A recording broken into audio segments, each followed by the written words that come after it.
I just want to thank him so much for his leadership in having Mr. Senator, shall I say, Cory Booker to come to Spartanburg and share with us.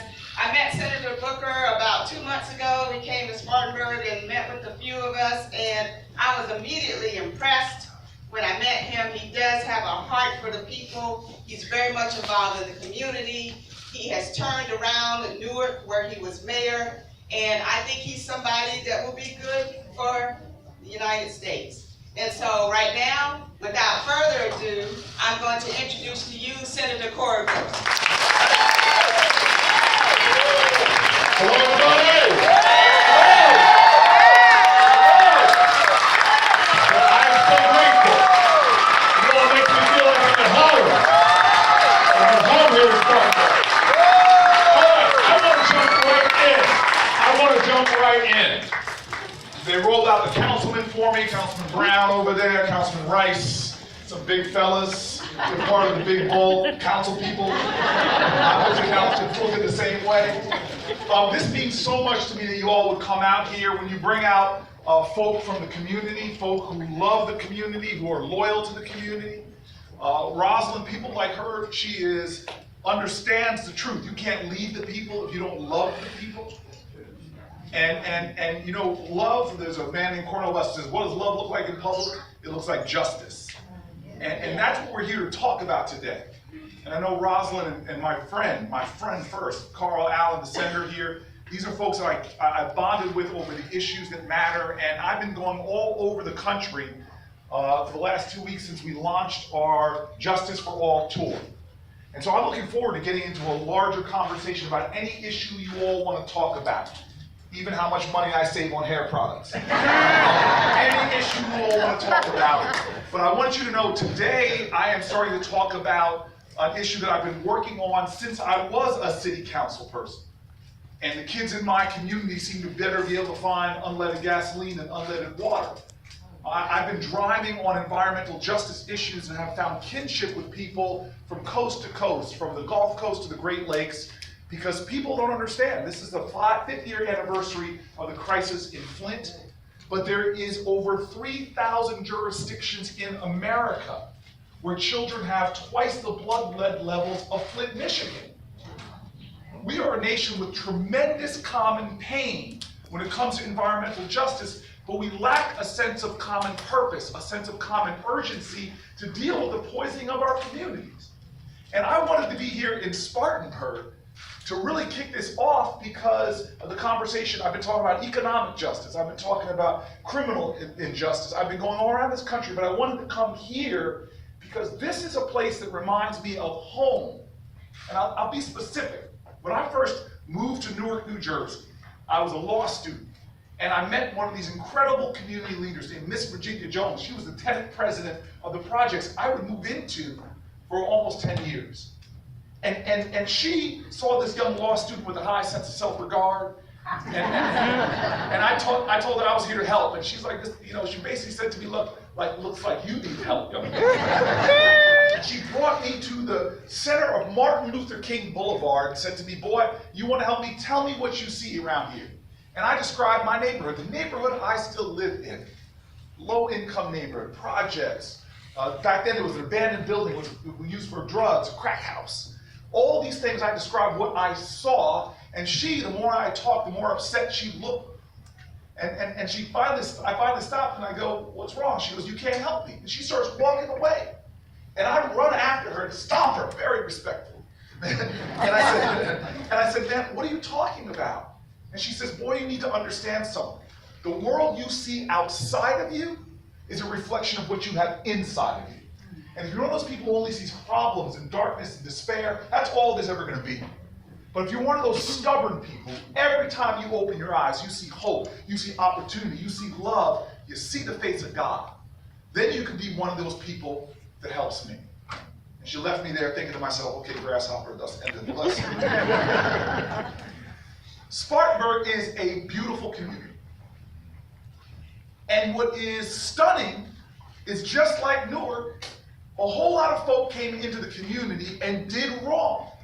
Corporate polluters, from the textile mill to the fertilizer plant to the chemical companies, to the dump that people put their trash right here in this community.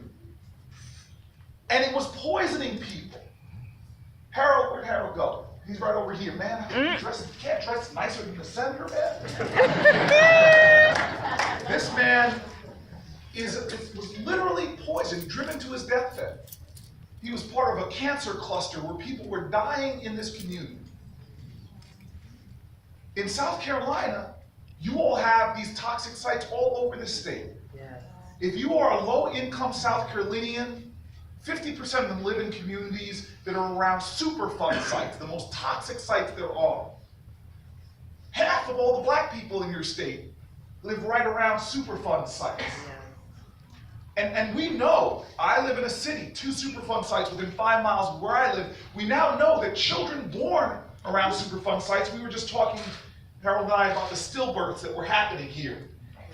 That if you live around Superfund sites, we now from Princeton data show that you have a dramatically higher rate of being born with birth defects or having miscarriages or having children born with autism. And what's powerful about this community, why I feel such a kinship about it, is because there are folks from Spartanburg that never gave up on this community. They had what I call a sense of defiant love. You may overlook us, you may trash us, you may inject us with your toxins. There may be the worst type of corporate abuse, but we are going to fight back. And what you all have done with this Regenesis group, which is a national model, is shown that if we can find ways to hold corporate polluters accountable, to have government that works in partnership on the local level, on the state level, if you have real partners, then you can take something where other people see the worst of humanity's crises and turn it into a model for what can happen when people come together. And so I'm here today to talk about this crisis we have, because it's not just Spartanburg, it's not just Newark. I've traveled around the country when I was a senator writing my legislation on environmental justice, and I saw folks dealing with places like Tallahassee and Uniontown, Alabama, where they literally took people back in the day for the Tuskegee syphilis experiment and injected them with syphilis. But now they said we went from that to now we have communities just like this one where they're injecting our communities with toxic waste.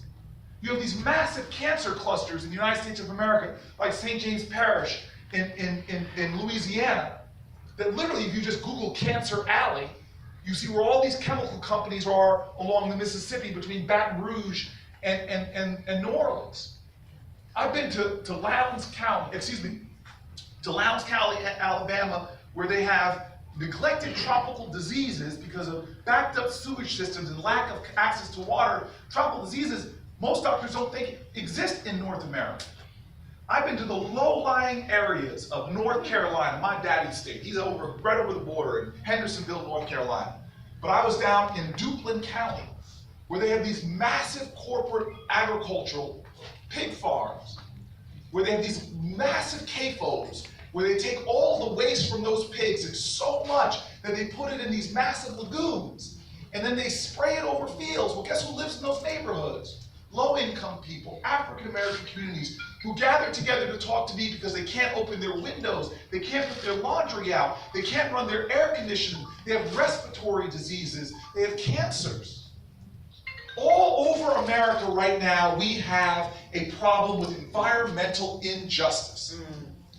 And my focus is to understand, let people know that if you have environmental injustice, you have healthcare injustice, because you have cancers and diseases. If you have environmental injustice, you have educational injustice, because kids can't go to school when they have asthma rates 3-4 times higher epidemic rates. When you have environmental injustice, you have economic injustice, because when you're bedridden from the toxicity in your community, you can't go to work, you miss shifts, you lose your income.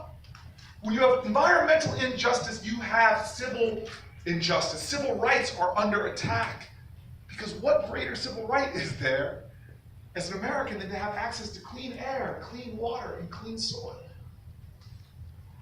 And so my plan for environmental justice that we're going to be rolling out means that we have to, number one, change the practices under this administration.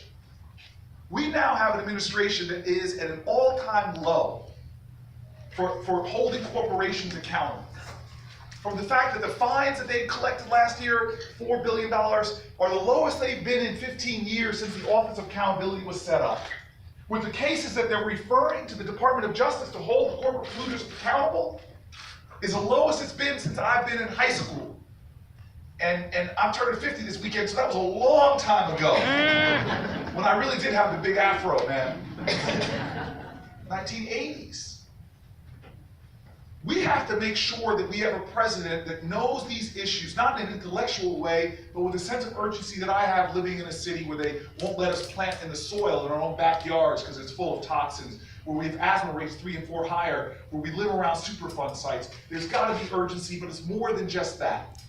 We need to give local communities more power to hold corporate polluters accountable and to sue them for damages and get results.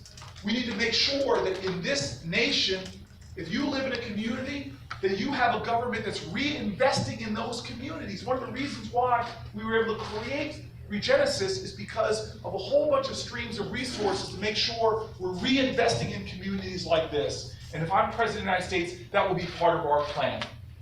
I look forward to talking more about this, but please know, this is something you don't normally hear presidential candidates talking about. But I'm telling you right now, this has got to be an issue that we make a part of the national conversation because tens of millions of Americans are suffering in communities.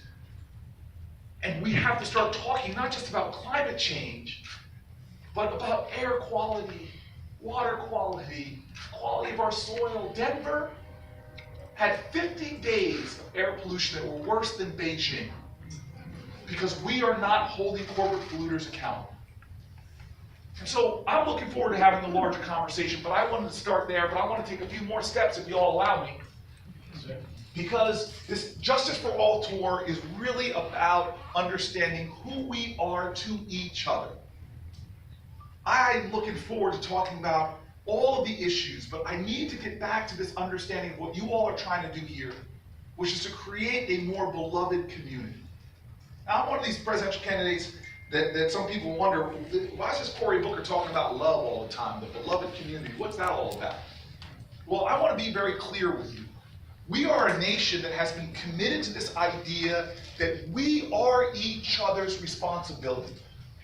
That if we invest, thank you very much, if we invest in each other, we are stronger. If we invest in each other, we are more successful. When we invest in each other, great things happen. We used to do that.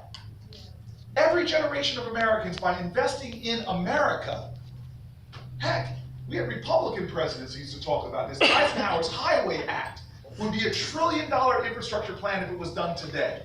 But they knew if we invest in infrastructure,